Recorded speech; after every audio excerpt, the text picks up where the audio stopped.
prophecies foretell communism will be the ideology of the end-time world government and its leader, the Antichrist. On this edition of the Endtime Show, Jeff Nyquist will join me. He's the author and past columnist for WorldNetDaily.com, Sierra Times, Financial Sense Online, the Epoch Times, and many others. He's going to join me, and we're going to analyze the communistic efforts to control the entire world, including America. So don't touch that dial.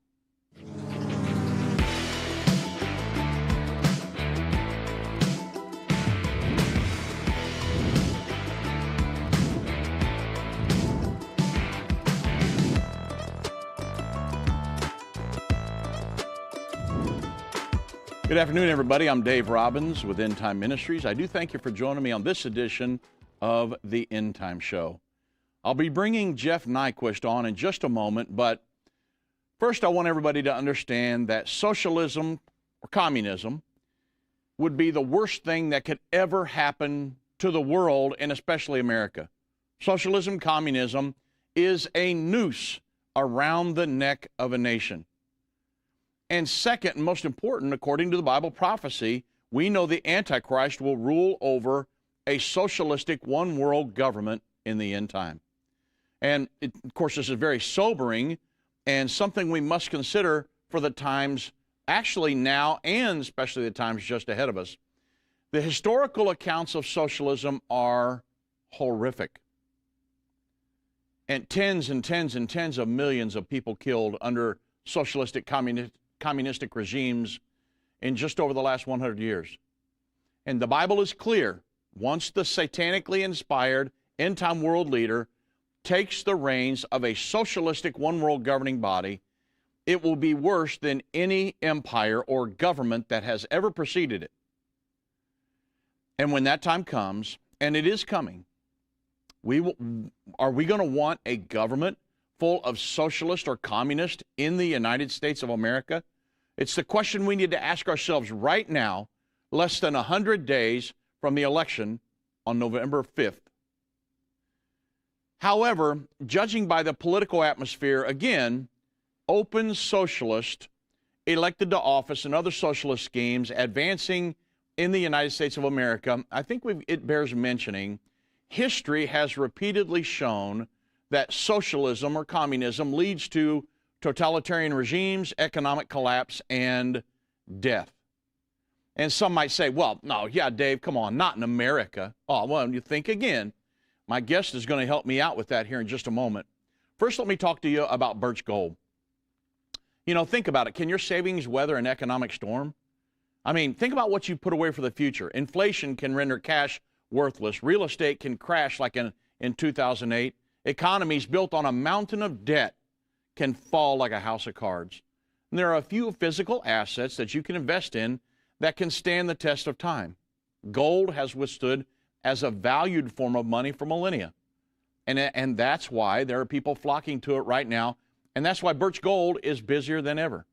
Through a little-known tax loophole, Birch Gold lets you convert a retirement account into a tax-sheltered IRA in physical gold. Best part is, it doesn't cost you a penny out of pocket. So to learn more, visit birchgold.com/endtime and claim your free info kit on gold today. I'll pose the question this way. Can your IRA or a 401k weather an economic storm?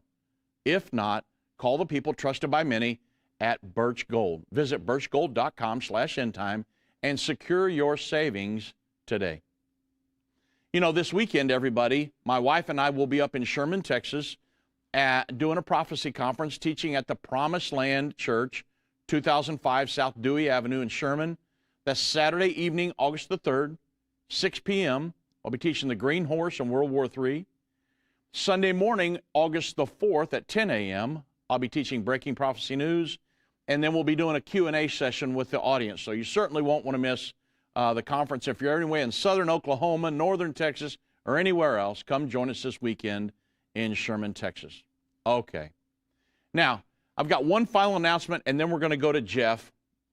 And this is very important for all of you that have been waiting on Vince's big announcement, right? Tomorrow morning, This will be Thursday, August 1 at 11 a.m. Central Time, only on Endtime Plus. Join us for the reveal of the big news that we've been keeping from you. Soon after, we're going to make the big announcement, the Endtime Plus subscription deal that's been available for less than $6 a month. That's going to expire, so be sure to subscribe to watchendtime.com, watch.endtime.com, and using the code YouTube while it's still available. And in addition to access to thousands of hours of content, all Endtime Plus subscribers are going to receive an email notification when we go live for the big reveal tomorrow morning, and then shortly before 11 a.m. CST. So you don't want to miss this announcement. Okay. Now, I want to bring on a gentleman that was highly recommended from some great friends of mine, Pete Santilli and Ashley Jones. You guys know Pete Santilli, many of you from up there in Cincinnati, Ohio. I've been on his program for years now, and actually ended up baptizing Pete years ago. And so they recommended my guest today. His name is Jeff Nyquist. He studied political science at the graduate level in the Politics and Society group for UC Irvine. And he has been a student of communism since actually campus communists attempted to recruit him to the communist movement back in the 1980s. And he's worked with intelligence and military defectors from Russia and China. And he has sifted the defector literature to construct a picture of Chinese and Russian grand strategy. And we're going to get into some of that grand strategy today. But he's been involved in the writing of many books. Some of his books are The Lies We Believe in, China, Russia, and the Communist Revolution in America. You can pick these up on Amazon.com. He's also written the New Tactics of Global War, Reflections on the Changing Balance of Power in the Final Days of Peace. Now, many of these, if you follow End Time Ministries, the program, the Endtime Show, many of these will have great relevance. These titles have great relevance to what we talk about all the time in the perspective of Bible prophecy. And so I was really looking forward to this interview with Jeff. He also wrote Red Jihad, Moscow's Final Solution for America and Israel. And of course, it says this book is designed to help understand Russia's dialectic maneuvers that involve ISIS, China, North Korea, Iran, Syria, and other countries in conflicts.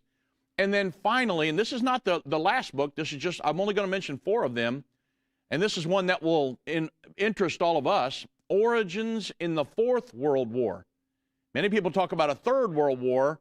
Well, he's written a book on the Fourth World War, and we'll get into some of that here in a little bit, and the coming wars of mass destruction.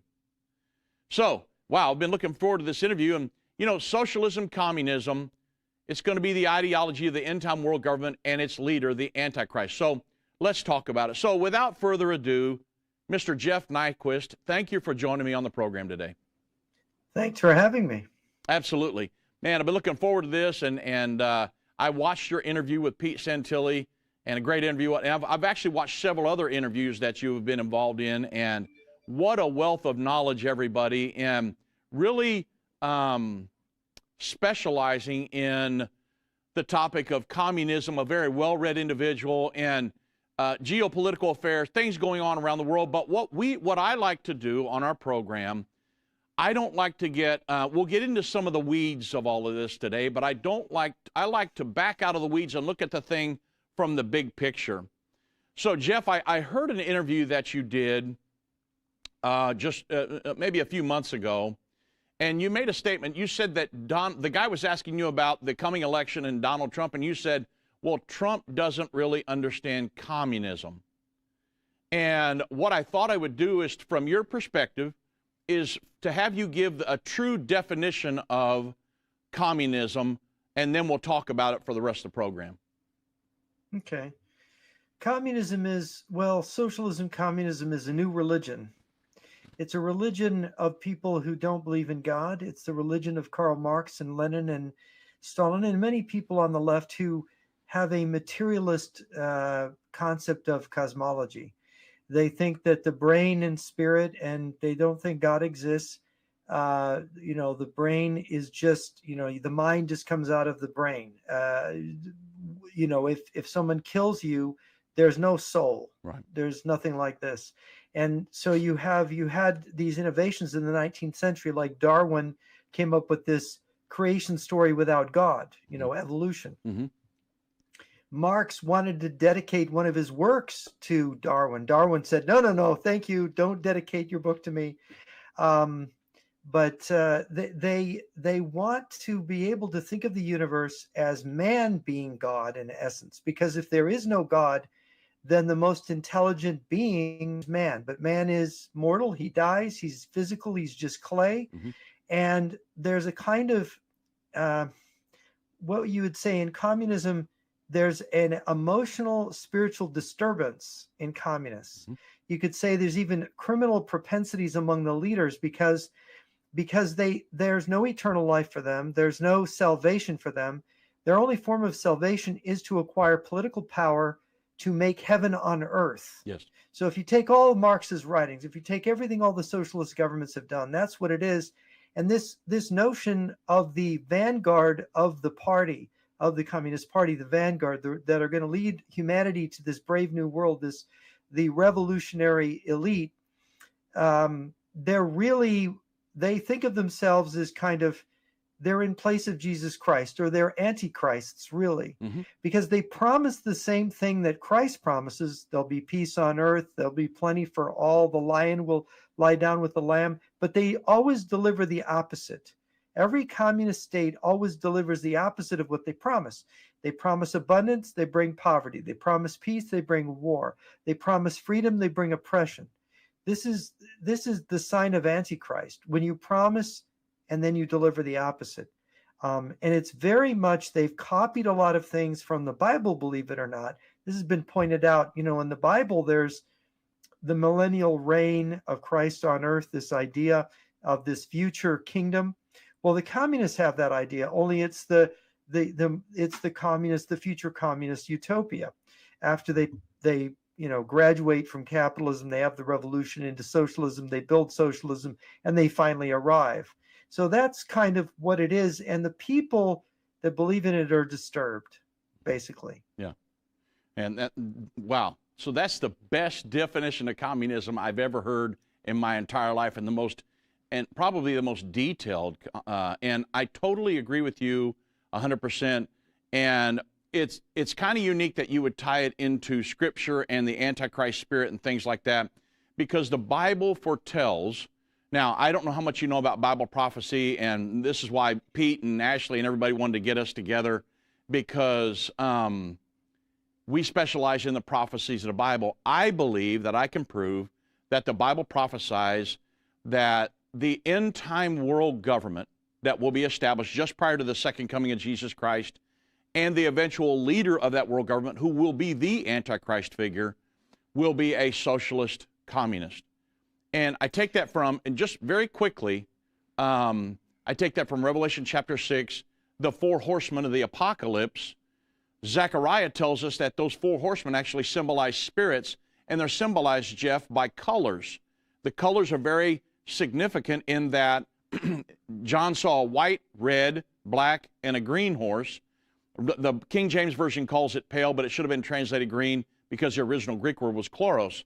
So and Zechariah tells us that these are four spirits that would control the ideologies of the majority of the earth in the end time. So because I don't want to take up so much time here, but the white spirit in the earth today, these are just prior to the second coming of Jesus. The white spirit would be Catholicism. The red spirit, which is what we're going to talk about today, would be communism. You wrote about red jihad. Of course, you understand the red Russia, red China. Red is symbolic in the world today of communism. The black spirit's capitalism, and then the green spirit, which is now rising, is Islamism in the earth today. And the Bible says that the Antichrist will rule over, in Revelation 17, a scarlet-colored world governing body, a seven-headed, ten-horned beast. So the Bible tells us the Antichrist and the end-time world socialistic world governing body will be a communistic world government. And, of course, that's what we're seeing being formed right now. And, of course, I know you talk about it in great detail. So I want to get into some questions here, and because what I wanted to do, Jeff, because from what your opening statement right there, your opening definition of communism, I know you're going to be able to help me do this.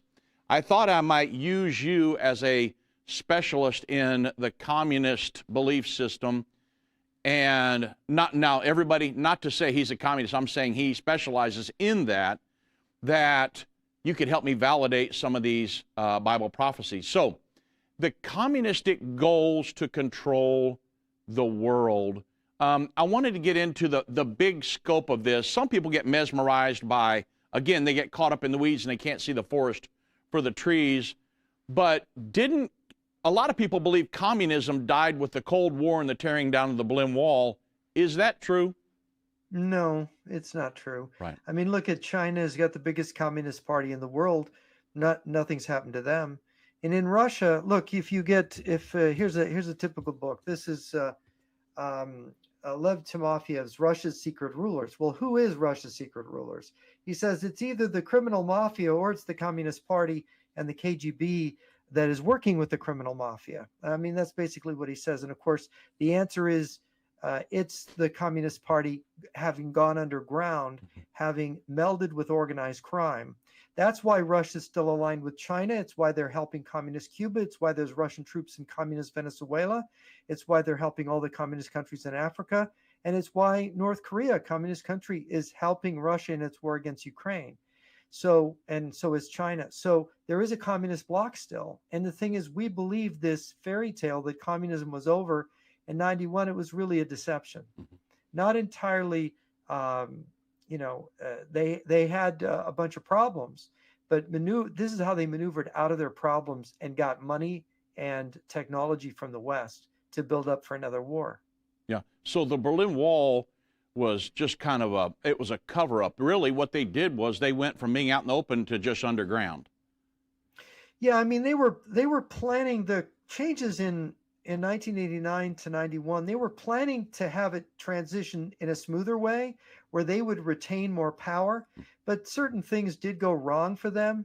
The Berlin Wall, they were going to open that up and they were going to give actual passports, but they spontaneously pulled the wall down. But they didn't mind. They said, okay, that's a glitch, but it's not that important. They just kept going with it. And it's like this one KGB officer I spoke to, he said, we knew it was under control when they lowered Felix Dzerzhinsky's statue in Moscow down with a crane so it wasn't destroyed. Yeah.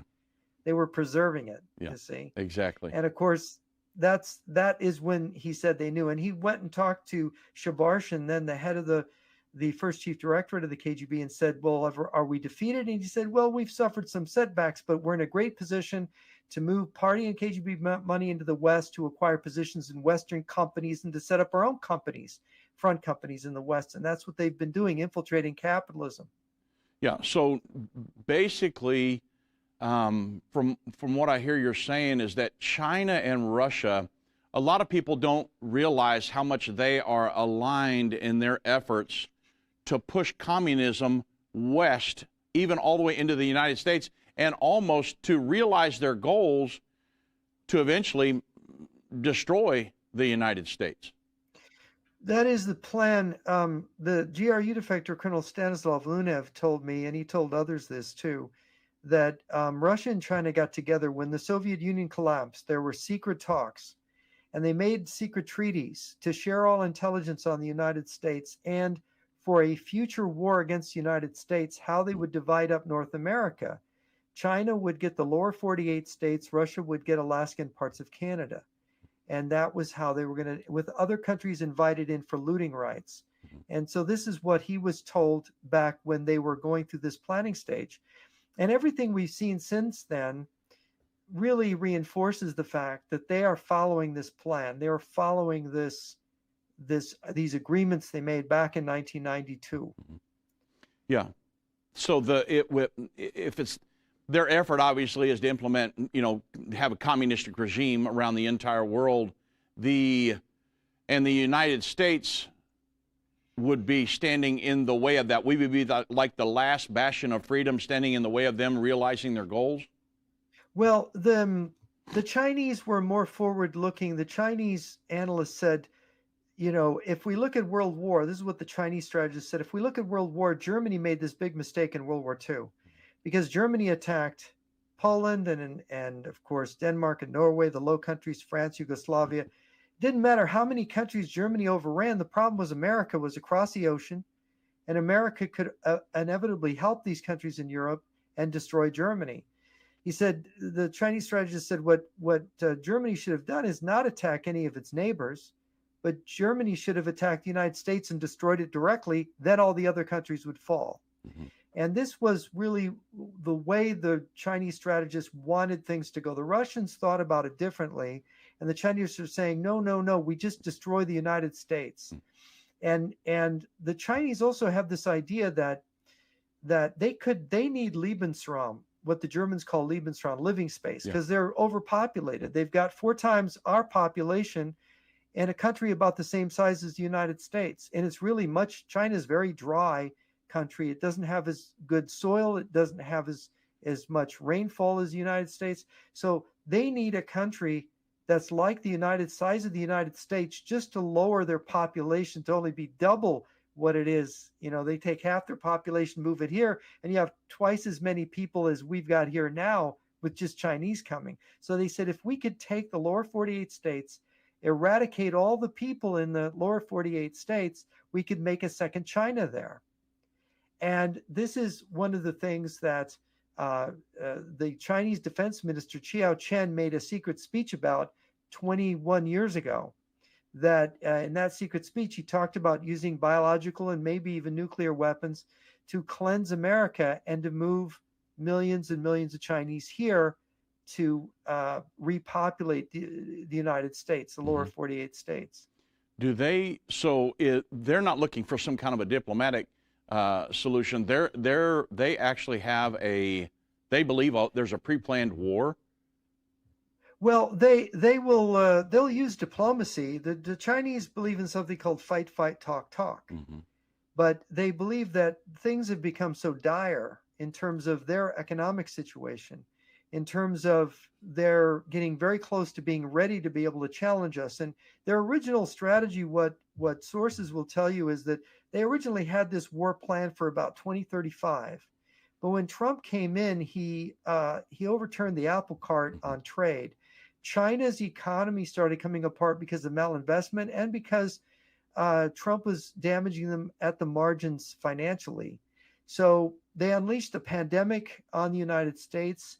That didn't quite work out well because a chimera virus mutates rapidly towards the common cold.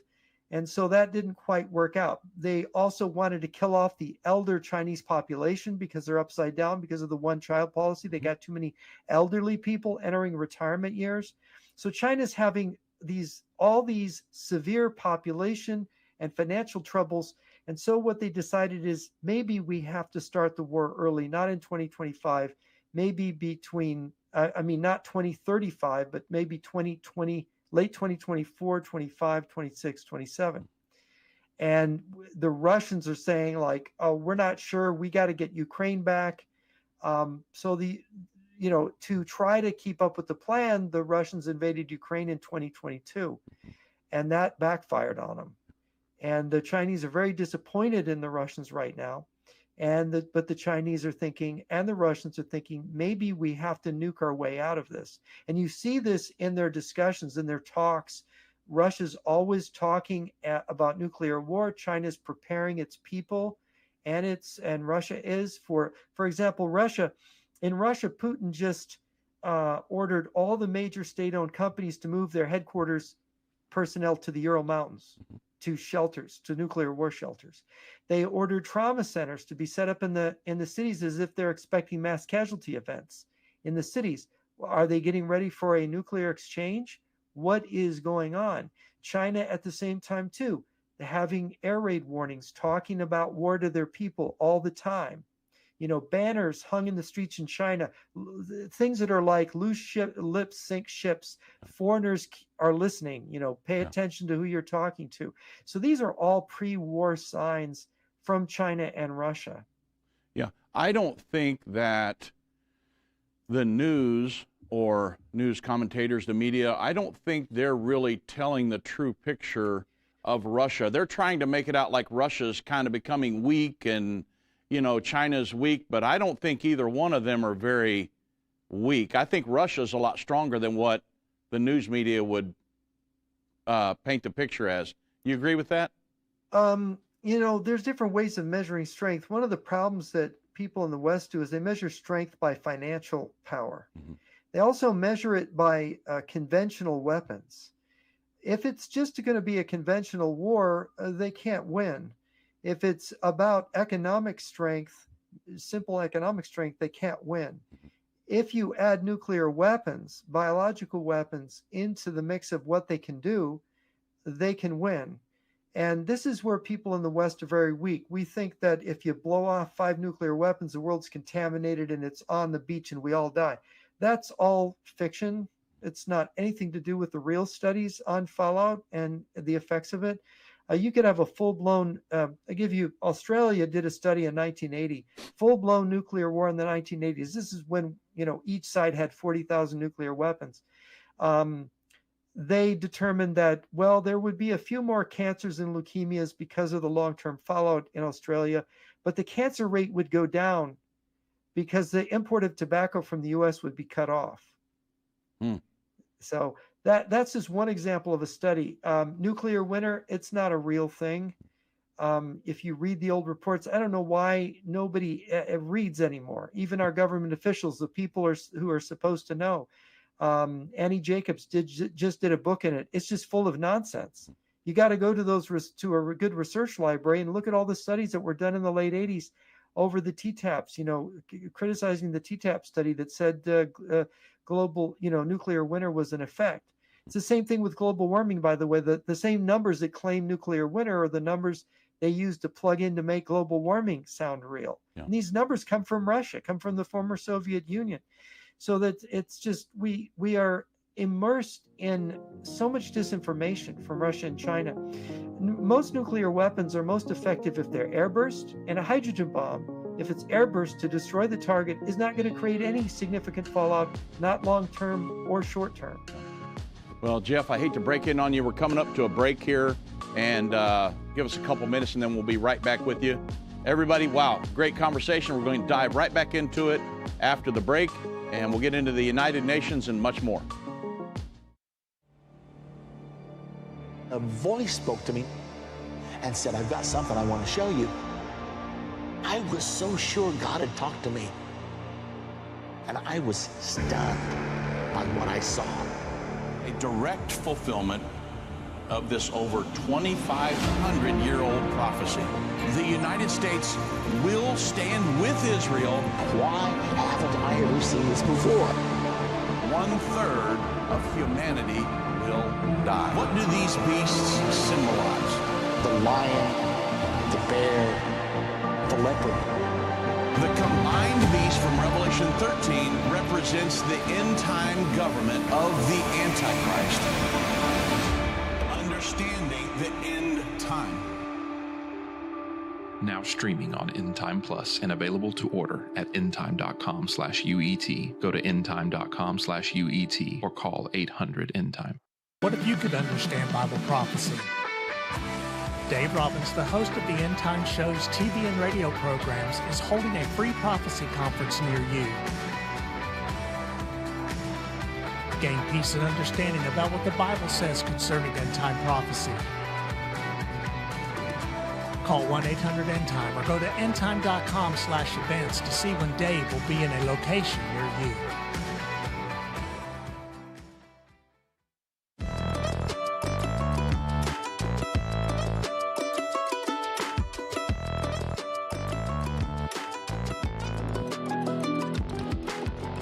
Welcome back, everybody, and I'm joined with very special guest Jeff Nyquist today, and we're talking about communism, and how it applies to Bible prophecy and the fulfillment of Bible prophecy. And Jeff, you talked about a war. I know that the Bible prophesies in Revelation chapter 9, verse 13 through 21, that there will be World War III. The Bible says it's going to kill 1/3 of the world's population, And obviously, maybe you and I could have future discussions about it because we're going to move on along through here. But I know World War III is coming.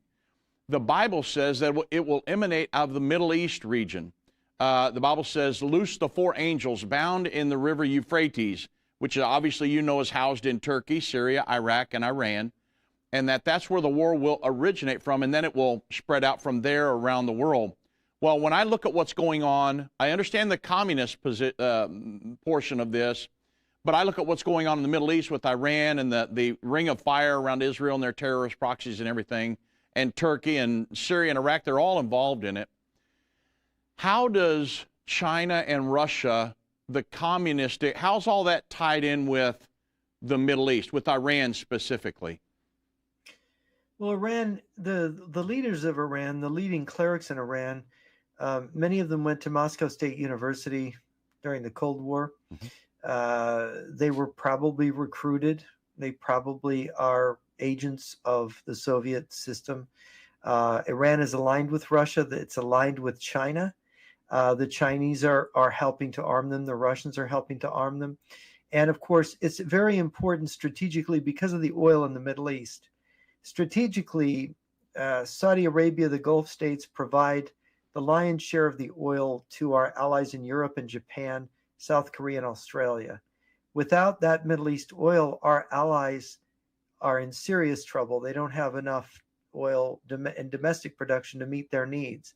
So the United States has had the job of safeguarding that oil, which is, by the way, Iran is part of it, part of the Middle East oil system, and it's sitting right on top of it. In fact, Iran has occasionally launched missile strikes at Saudi oil facilities. They've threatened to close the Strait of Hormuz.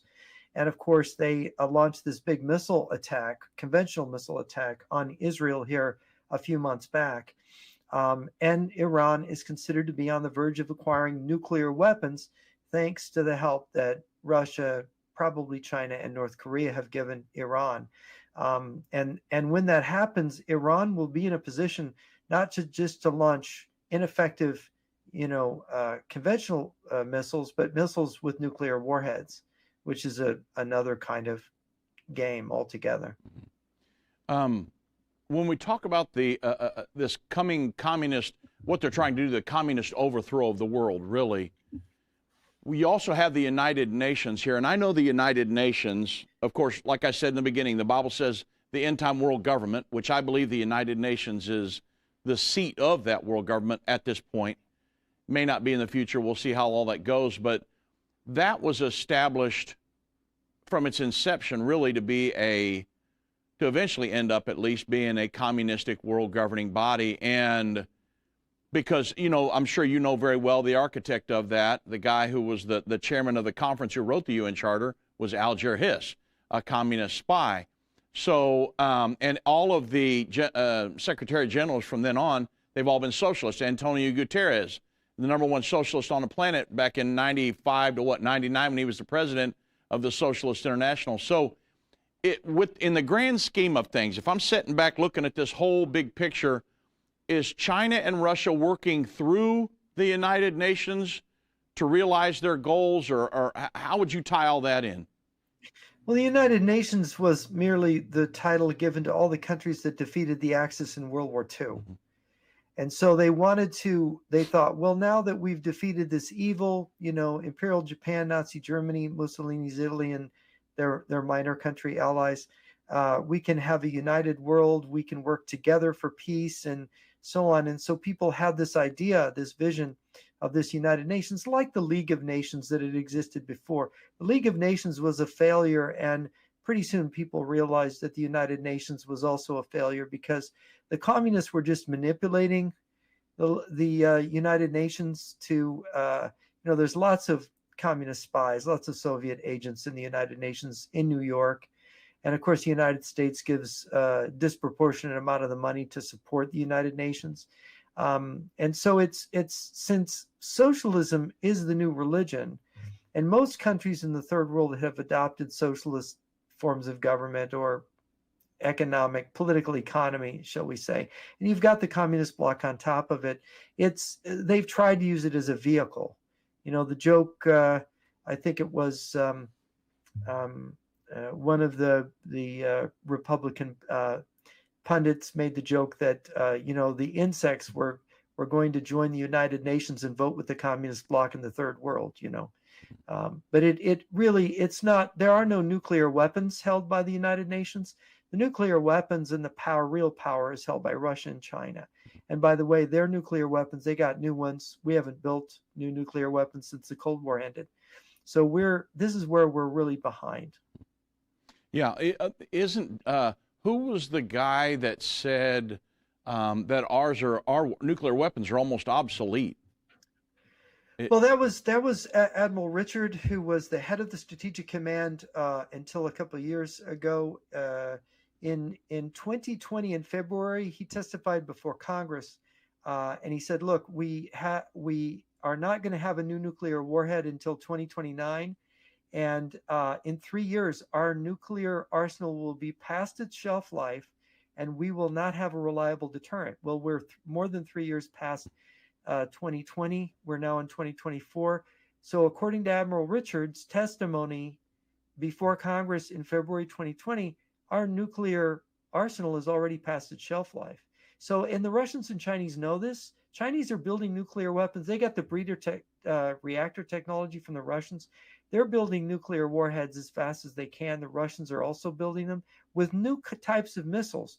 We're still using the old Minuteman III missiles that were being built when I was a kid, and that was 60 years ago I was a kid. So, that's ridiculous. Yeah. So we're in a rather difficult position. Conventional weapons, we're ahead of them in that technology, but we're not spending enough on the ammunition and the other things. As we see in the Ukraine war, Europe and America are having trouble giving the Ukrainians enough ammunition supply. And this is one country, Ukraine, fighting Russia. So we've got some problems. Yeah, no, absolutely.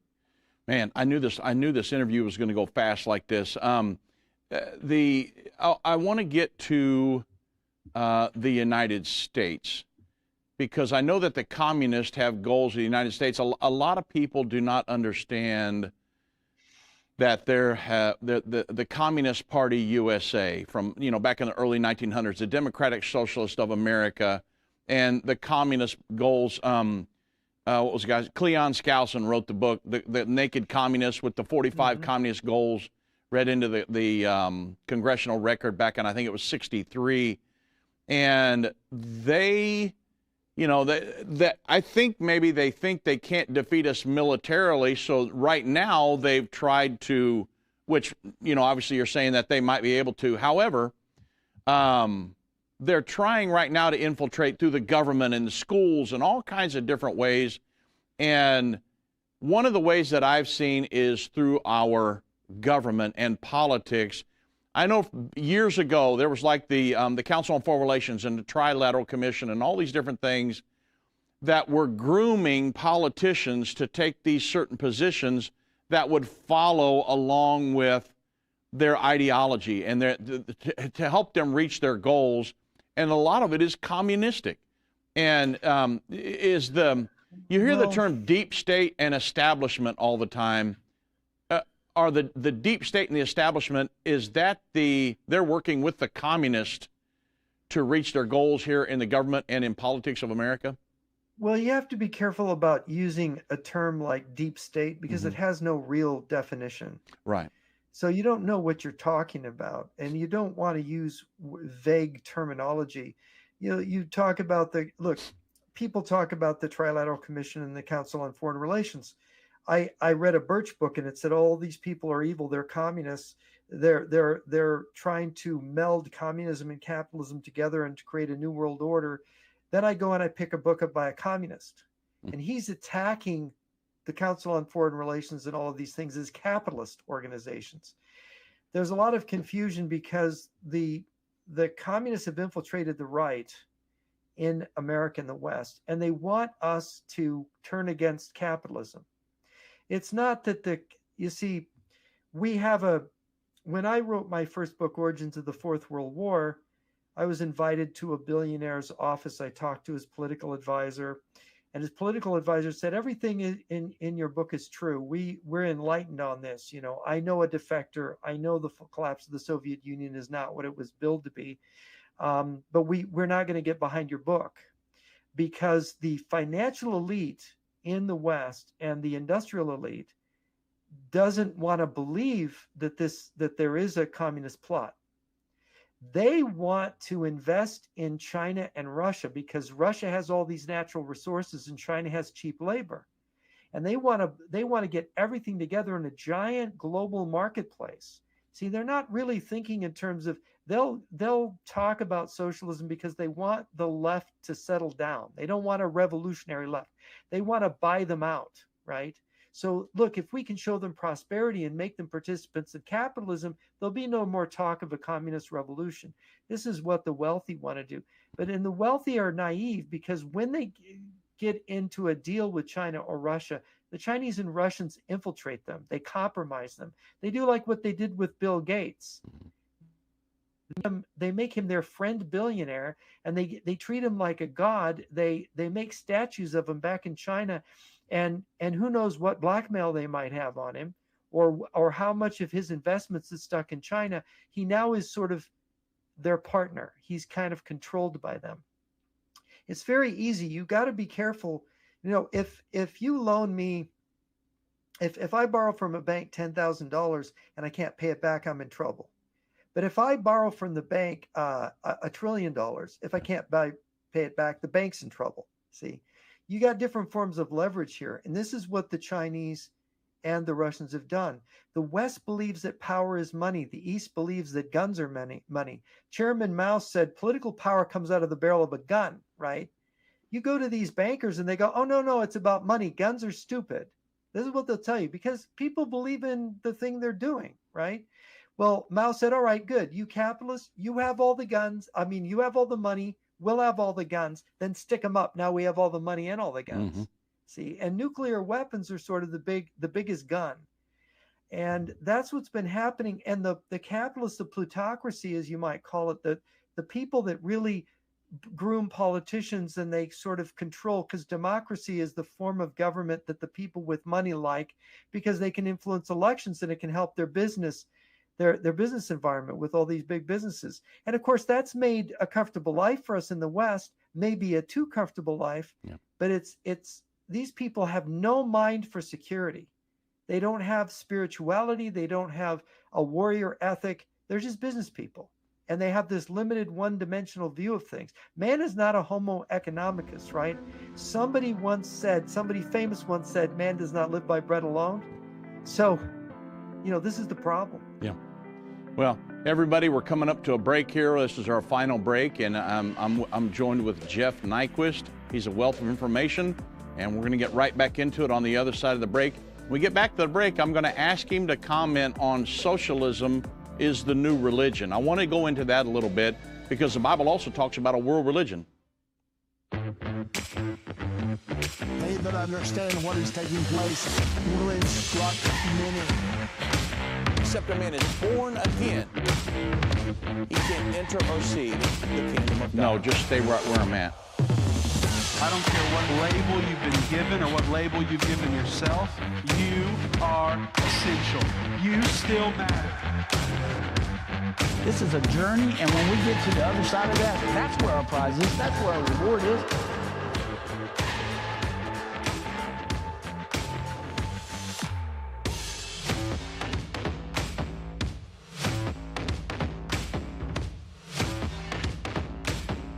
End time is not going anywhere.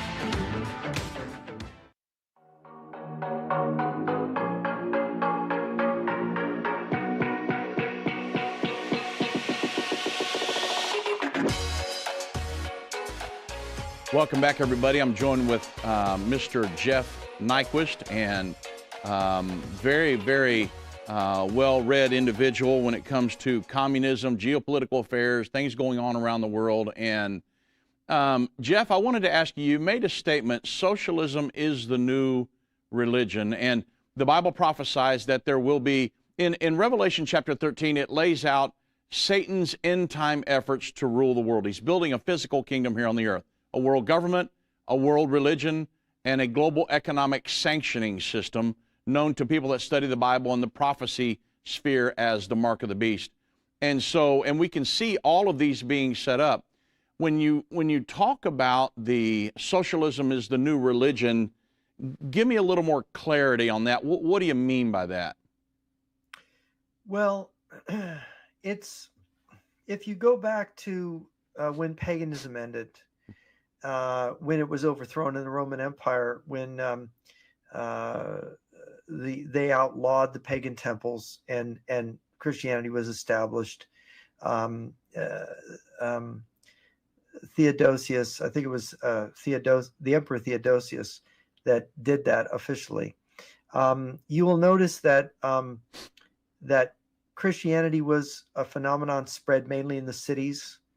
As they will say, it spread. A lot of the early Christian apostles and so on were did jobs that were like people who would own business. Paul was a tent maker, right? Christ was a carpenter. This was pointed out by people like Max Weber, who was saying that Christianity was not a slave religion. It was sort of a religion of the middle class in Roman times. When you get to today, you see there is this new, you got red states and blue states, but it's actually red countryside and blue city. And you see this, the new religion is this socialistic idea which goes along with transgenderism and, homosexual marriage and open borders, all of these things. If you look at all these, every one of these things is destructive of society, and it's an inversion. There's a moral inversion, there's an ontological inversion, an inversion of reality. Everything that's on top is on bottom, right? The lower classes are supposed to be on top and the upper classes on bottom. The foreigner is supposed to get more privileges than the native within the country. Rewards and punishments are upside down. They go bend over backwards for prisoners, and they want to let them out of jail. There's this huge politics of inversion. Men are to be women, women are to be men, and the poor are to be rich and the rich poor. I mean, everything is so. There's inversion. There's another word called perversion, which is what you have, and you see it across all kinds of subject areas, and every policy, education, everything. And so if you think about it as the inversion of proper spiritual orientation, that's what we're looking at. And it has many flavors, because it's trying to appeal to many different sections of societies and around the world to different countries. So it's going to be slightly different from place to place, but it is one phenomenon, I believe. Yeah.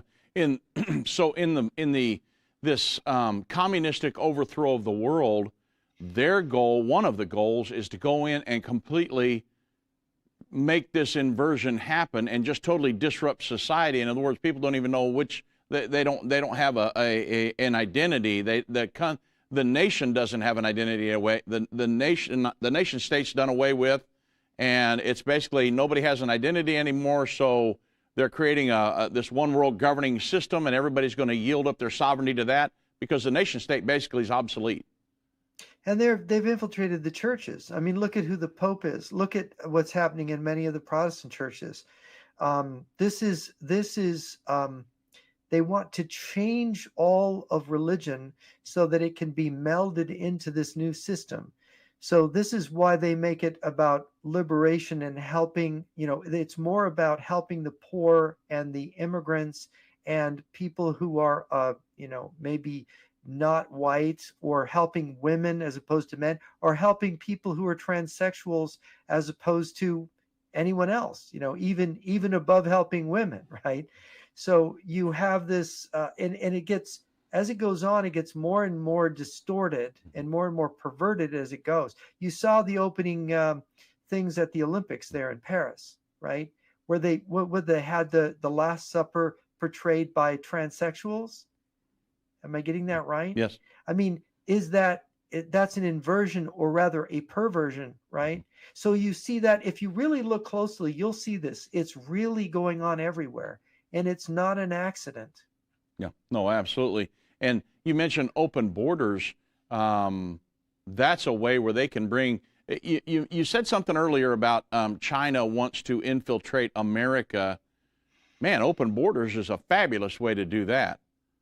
Well, by some accounts, there's 1,000 Chinese men of military age coming across the border every day now. And of course, Chinese defector sources are saying their plan is to bring 250,000 officers and men here, and that through Mexico is President Xi Jinping's Ho Chi Minh Trail, through which he's going to bring armies inside the United States. They're pre-positioning through Chinese companies operating in the U.S. uniforms and armaments, so that they can then grab the ports and the airfields and bring the heavy weapons in there later to invade the United States after they have destroyed our nuclear deterrent in a first strike. So these are the kind of things you hear from defectors. You know, I heard the same thing, Colonel Lunev, when I asked him, how would an invasion take place? It would be an infiltration invasion. So that open border is very important for infiltration invasion. Yeah, absolutely. When we look at the communist overthrow of the world and how they've infiltrated our politics and the government here in America, because obviously America is the last great holdout, really what's standing in the way of them achieving their goals, because once you get rid of America, then, I mean, who else is left to resist? And so if you look at, let's say, the upcoming election, November 5, because our time's running out really quick, the upcoming election, November 5th, the left has controlled for years, decades, has controlled and worked towards this, in my mind, in many ways, a world governing body. They've been globalist, but then from what I've seen, Trump comes in 2016, and like you said, he upset the apple cart. And now, when he left, he pulled us out of world government, the Trans-Pacific Partnership and the Paris Climate Agreement and all these different things. And we were in the process of coming out of the World Health Organization and all this stuff. Well, then Biden gets in, and he pretty much shoves us right back into everything Trump pulled us out of. And now we're facing something that is, I think, you know, it's been maybe the late 1800s, since we've had two presidents vying to get back in. Well, now, obviously, it's not going to be Biden. It's going to be Harris. But she's pretty much Biden on steroids at this point. November 5th election, we're staring that right in the face. It's the salient issue here would be, would you say, conservative versus communism in America? Well, look, you got in Vice President Harris, you got someone whose both parents were communists. Her father was a self-described Marxist-Leninist when he came from Jamaica to Stanford University. I think he was just a graduate student when he started there. I mean, look, who is she? Who was Biden? Biden was somebody who got in the White House because Armand Hammer and the Council for a Livable World decided to help get him into the Senate. You know, and Armand Hammer was, if you read Edward J. Epstein's Hammer file, he was a Soviet agent. So you've got, this is part of the political infiltration of the American system. And the problem is we've been asleep at the switch. Everybody's so comfortable. This is the thing. And American Christians have been too comfortable. Oh, I don't want to get involved in that. Oh, it's too depressing. I don't want to look at it. I don't want to talk about it. Or Jesus is going to come and save us so we don't have to do anything. We haven't been good stewards. You know, we just haven't been watching. Yeah. So in the upcoming election, I think the salient issue would be, and Donald Trump's preaching America first and nationalism, and the other side pro-globalism, yield up our sovereignty, just pretty much destroy America. And Donald Trump is saying, I'm trying to save America. It's like the opposite ends of the spectrum here. I think that's what we're facing. And I don't think people really realize the full gravity of the situation until Trump came into the office in 2016 and started opening the eyes of America and saying, look, this is how you've been duped all these years. Now we're fixing to head back into it again. So probably one of the most critical elections, certainly in my lifetime. Yeah, the Chinese would like, and the Russians, they've been talking about a civil war in America. And I know they've been looking at trying to figure out how to trigger one. And if you look at them, there's certain Russian propaganda. The Russians, they divided up America. The Russia is tasked with manipulating the American right. And China is using the old United Front, movement tactics where all these leftist front organizations are all bound together and infiltrated by the communists and are following the communist line. So they're using both the left and the right, China and Russia, but they're coordinated. They're doing it together in the hopes that they can get people so upset with each other here in the U.S. that we will begin to kill each other. And this would be the perfect segue into World War III for them. Because if we should ever start fighting each other, they could start attacking us, and we would know that an attack was coming from China or Russia. We would think it was our own people doing it to ourselves. Yeah. And that would be ideal cover for them to start a war. And that's what I really fear, that Americans are going to be tricked into this. We have leftists here. We have communists in the government. I think most people on the left, if they understood what China and Russia were up to, and that China and Russia were manipulating them, and the same for some people on the far right, being manipulated by you see the anti-Semitism, by the way, both on the far left and the far right. If we could just show how both sides are being manipulated to create a civil war situation, we could calm the situation down and maybe avoid the destruction that they want to visit on us. And they do. They want to visit destruction on America. Yeah. Certainly, if Donald Trump would have been killed a few weekends ago, there is certainly the possibility of we could have went off into a civil war at that point, because his followers and things like that. I know it, man. That would have certainly been a trigger in a lot of people's minds, and thought, well, hey, this is it. That was a possibility.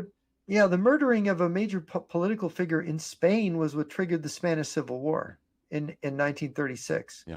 It was a Spanish senator who was found dead in a police van, and a number of socialist impersonating policemen had arrested him. Yeah. Wow. And it was that death. The right in Spain was actually letting them be run over. They were passive. They were unable to organize. They had an election stolen from them in February 1936. They were basically prostrate. They were helpless. And then this one guy gets murdered, the senator, very courageous Spanish senator. And suddenly they just all armed themselves, and they called it the War of Columns. Yeah. Because every neighborhood by neighborhood, they armed themselves. Yeah. And well, Jeff, I got 30 seconds. Tell people where they can find you and get your books and things. jrnyquist.blog, jrnyquist.blog, and my book page on Amazon.com, J.R. Nyquist. Okay. Thank you very much, Jeff. And I knew it was going to come and go very quickly, but I do appreciate your time today. And what a great interview. God bless you, my friend. All right. Thank you.